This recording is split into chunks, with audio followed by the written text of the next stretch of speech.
कृष्ण कृष्ण महाबाय भक्ता नाम भय करा। तुम्हें कुदयम मानना मप बरगो संतिह। राधा मेरी मात है, पिता मेरे घनश्याम। इन दोनों के चरणों में मेरा कोटि कोटि प्रणाम। मेरा कोटि कोटि प्रणाम। आए हो तो प्रेम से लो हरि का नाम। सब भक्तों को डिंपल की राधे राधे श्याम। सीता सीताराम। प्रेम से बोलिए श्री भागवत भगवान की जय। कृष्ण कन्हैया लाल की जय। जय जय श्री राधे श्याम। परम मंगलमय प्रातपर अखिलेश्वर अखिल ब्रह्मांड नायक प्रातपर परब्रह्म भगवान श्री कृष्ण के वांगमय प्रतिमूर्ति श्रीमद् भागवत महापुराण सुनने वाले सभी भक्तजनों को जय जय श्री कृष्णा, जय जय श्री राधे। प्रिय भक्तों, आप सभी का जीवन आनंदमय हो, खुशियों से भरा रहे। आपके घर बच्चों की चिलकारियां गूंजती रहे। इन्हीं शुभकामनाओं के साथ मैं कथा में आगे बढ़ूंगी।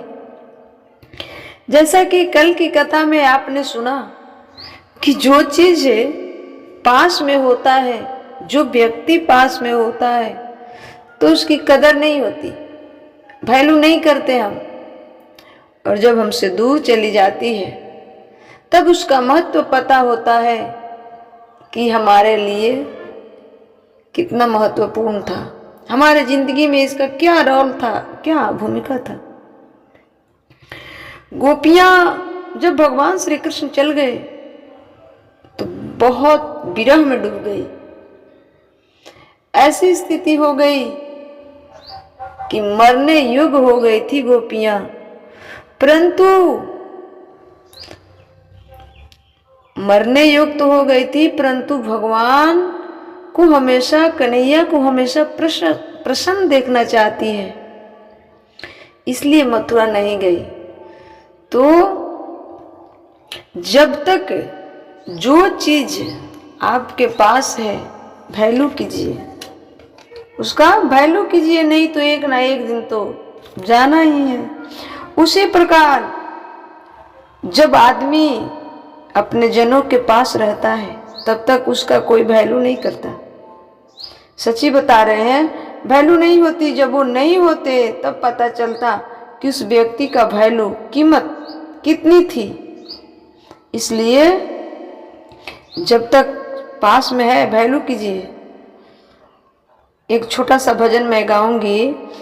ओ भक्तों स्वर्गों से आयो है संदेशा, बुलाओ आज्ञो राम को। बुलाए आएगा ना राम जी का, जाना पड़ेगा। बुलाया आएगा ना राम जी का तो जाना पड़ेगा। पर जाने वाले लोग जरा ध्यान से सुने। हो भक्तों स्वर्गों से आयो है संदेश, बुलाओ आज्ञो राम को। बुलाओ आज्ञो राम को। अब देखो, एक आदमी जाने लगे। यमराज जी कहते हैं चलो समय हो गया है। तो पिताजी जाने लगे।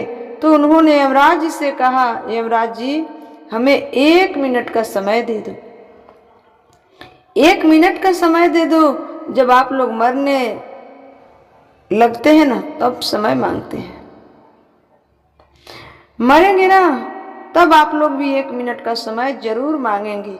1 मिनट का समय और 1 मिनट की मोहलत दे दो, करूं बेटा से बात। इतना दिन में बात पूरा नहीं होता, लेकिन जब मरने के वक्त आता है तो कहता है लोग कि 1 मिनट समय दे दो, 1 मिनट की मोहलत दे दो, करूं बेटा से बात। एक बाप मरने लगा, बेटे से कहता है, यमराज जी से कहता है कि 1 मिनट समय दो। यमराज जी ने कहा चलो, यदि आपके जीवन में सिर्फ 1 मिनट बचा होगा तो बताओ क्या करेंगे।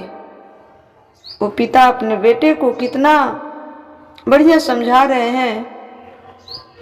तो यहाँ पर हर बेटे समझ लो कि आपके पिताजी कह रहे हैं, पिता ये जो जन्म देने वाले पिता नहीं, परम पिता, आपसे जिनके पिता कह रहे हैं, आपसे जिनके पिता चले गए हैं, तो ये समझो कि आपके पिता जी जाते वक्त ये कह गए होंगे कि बेटा ऐसे रहना, कह गए हैं। और जिनके पिता जाएंगे वो जाते वक्त ये कह जाएंगे, 1 मिनट की मोहलत दे दो, करूं बेटा से बात। भाई भाई प्रेम से रहना, भाई भाई प्रेम से रहना, जाना सबको उसके पास, बुलावा आ गयो राम की। इसलिए भाई भाई प्रेम से रहो। आज हम भारत में देखते हैं कि अधिक से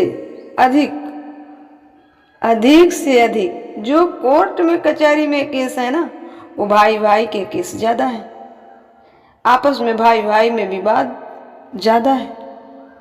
एक मैं बात बताऊं, एक भाई भरत जी थे और एक भाई राम थे। भरत राम भी आपस में क्या थे, भाई थे ना।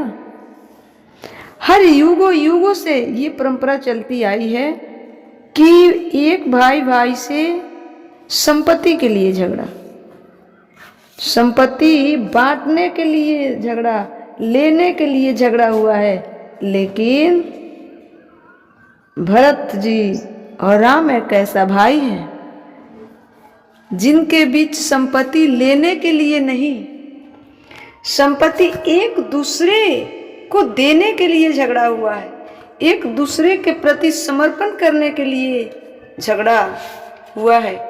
ऐसा भाई ना हुआ है ना होगा।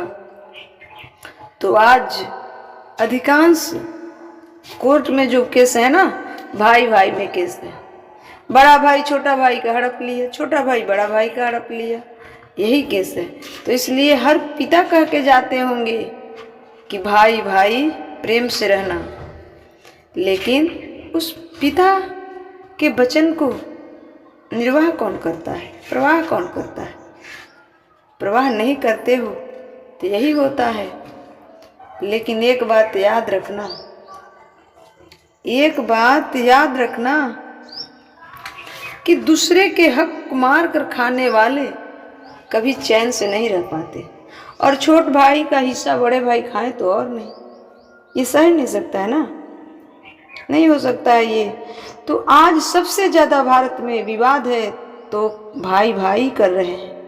ये वही भाई थे जो बचपन में एक दूसरे का पैंट पहन लिया करते थे, एक दूसरे की शर्ट पहन लिया करते थे, एक साथ थाली में खा लिया करते थे, एक रोटी में आधे आधे खा लिया करते थे, एक रोटी को आधी आधी बांट लिया करते थे।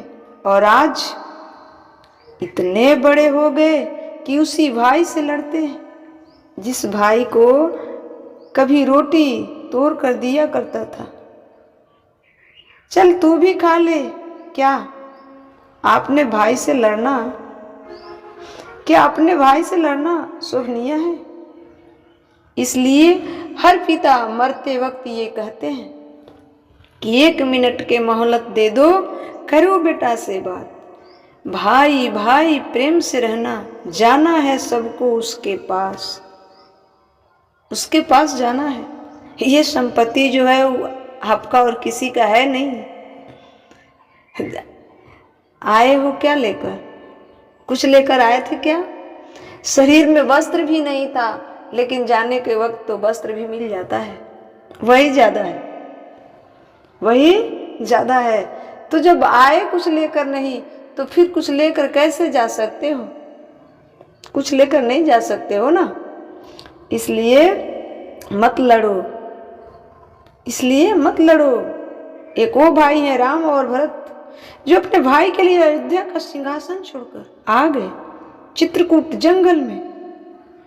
और एक भाई आज का है जो अपने भाई का जमीन जायदाद 2-2 फीट दबा लेता है।